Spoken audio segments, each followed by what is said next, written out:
नमस्कार साथियों, जैसा कि आप सभी को ज्ञात है कि मध्य प्रदेश शासन ने मुख्यमंत्री लाडली बहना योजना 2023 प्रारंभ की है। इस योजना के अंतर्गत 25 मार्च से लेकर 30 अप्रैल तक फॉर्म ग्राम पंचायत कार्यालय या वार्ड कार्यालय में जमा भी हो रहे हैं, साथ ही ऑनलाइन भी हो रहे हैं।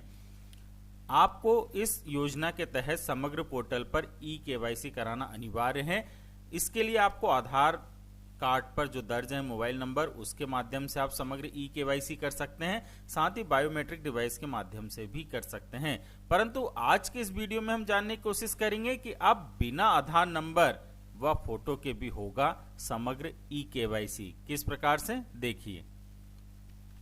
वीडियो प्रारंभ करने से पहले मेरा आप सभी से निवेदन है कि मेरी चैनल का नाम पंचायत ज्ञान है। आप अधिक से अधिक चैनल को सब्सक्राइब कीजिए, वीडियो को लाइक व शेयर कीजिए, साथ ही बेल आइकन को जरूर दबाएं ताकि आपको मेरे नए प्रत्येक वीडियो की जानकारी यूं ही मिलती रहे। धन्यवाद। उसके लिए मैं अपने ब्राउजर पर टाइप कर लेता हूं समग्र पोर्टल।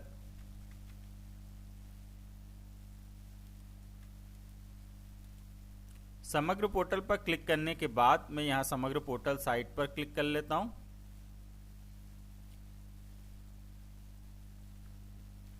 समग्र पोर्टल साइट ओपन करने के बाद आप देख रहे हैं यहां पर अभी भी लिखा आता है कि महत्वपूर्ण जानकारी समग्र पोर्टल में ई-केवाईसी करने के लिए क्लिक करें। आप यहां से भी क्लिक कर सकते हैं या समग्र प्रोफाइल अपडेट करे पर भी ई-केवाईसी करें। यहां पर या ग्रीन में भी टिक पे लिखा आता है कि ई-केवाईसी करें। तो मैं यहां पर समग्र पोर्टल में ई-केवाईसी करने के लिए क्लिक करता हूं।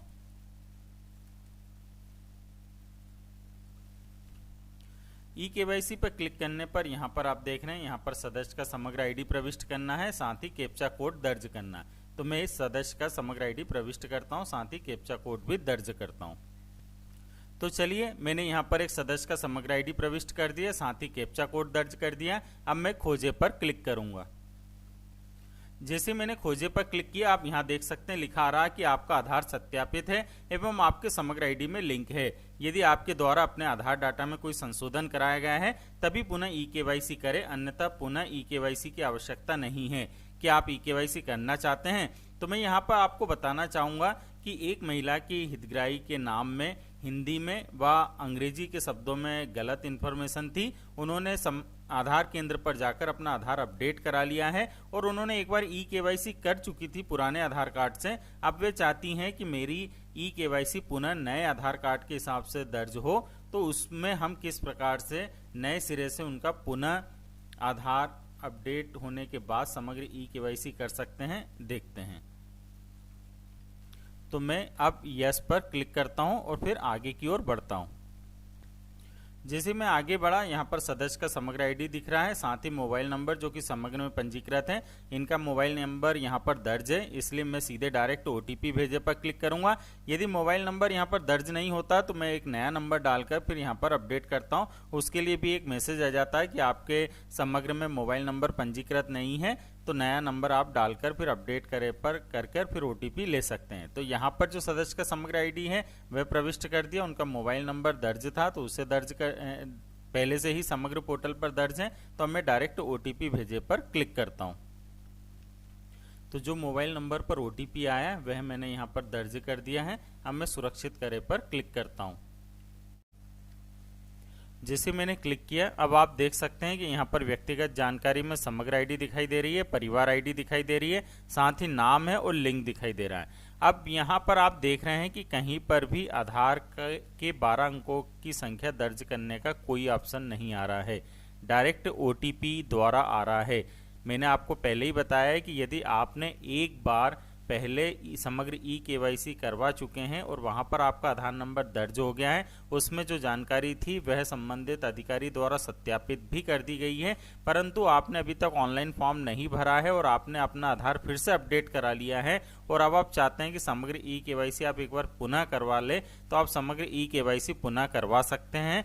और उसके बाद जब आप आधार नंबर समग्र सदस्य आईडी डालेंगे, मोबाइल पर जो ओटीपी आएगा वह डालेंगे और उसके बाद आप जब आधार वाले पन्ने पर आएंगे तो आप देखेंगे कि यहाँ पर समग्र आईडी, परिवार आईडी, नाम और लिंक तो दिख रहा है, लेकिन आधार जो 12 अंकों का हमें डालना होता है वह नहीं दिख रहा है। अब डायरेक्ट हम ओटीपी डालेंगे मोबाइल पर जो कि आधार में दर्ज है और उसके बाद वो ऑटोमेटिक आपका 24 घंटे के अंदर वेरीफाई हो जाएगा। आपको किसी पंचायत कार्यालय, वार्ड कार्यालय में जाने की कोई ज़रूरत नहीं है।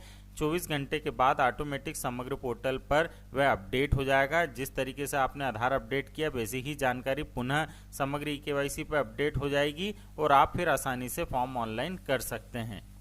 तो चलिए अब मैं OTP द्वारा करने पर टिक किया है और उसके बाद मैं घोषणा पर टिक करता हूं।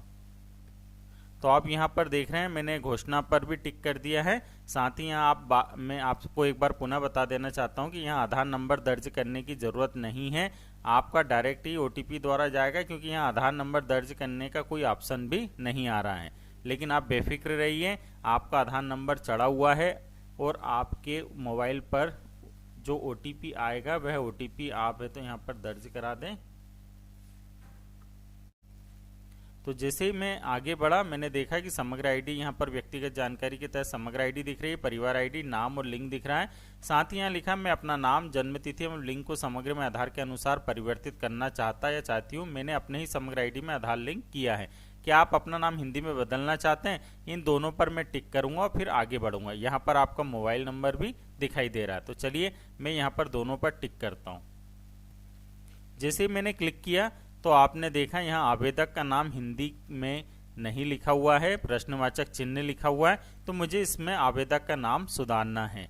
मैं हिंदी में नाम सुधार देता हूँ, फिर स्थानीय निकाय को अनुरोध भेजे पर क्लिक करूंगा।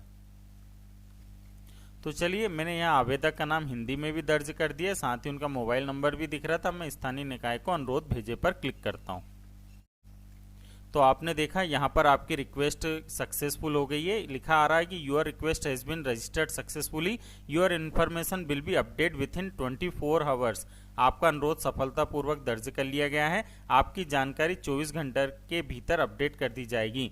जैसा कि मैंने आपको बताया है कि यदि आप एक पूर्व में समग्र eKYC कर चुके हैं, उसके बाद अभी आपने फॉर्म ऑनलाइन नहीं किया है और आपका आधार अपडेट हो गया है, करवा लिया है आपने, उसमें जन्म तारीख आपने बदला ली है या आपके नाम की स्पेलिंग चेंज करा ली है, तो उसके बाद आप एक बार पुनः eKYC कर सकते हैं। और eKYC करने के दौरान ना तो आपकी कोई फोटो दिखाई देगी, ना ही आपका कोई आधार नंबर आपको दर्ज करना पड़ेगा। इससे पहले जब आप करते थे तब आपको आपका आधार नंबर डालना पड़ता था। उसके बाद जब आप आगे बढ़ते थे तो आपकी फोटो भी दिखाई देती थी और समग्र का डाटा प्लस आधार का डाटा भी दिखाई जाता था। लेकिन अब जबकि आपका एक बार eKYC हो चुका था, आप दोबारा कर रहे हैं तो ये चीज़ें नहीं दिखाई देगी। ना ही आपको नया फिर से आधार नंबर डालना पड़ेगा और ना ही वो आपकी आधार की फोटो और समग्र का डाटा आपको दिखाई देगा, क्योंकि वह अब फिर से अपडेट हो गया है। जैसा आपका नया आधार कार्ड बन के आया है, उसमें जिस तरीके से नाम है,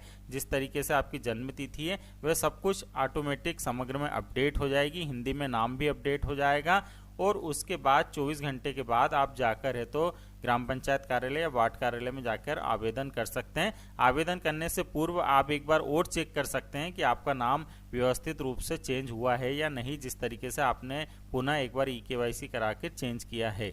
इसी प्रकार के और वीडियो देखने के लिए आप मेरे चैनल को सब्सक्राइब कीजिए, वीडियो को लाइक व शेयर कीजिए, साथ ही बेल आइकन को जरूर दबाएं ताकि आपको मेरे नए प्रत्येक वीडियो की जानकारी यूं ही मिलती रहे।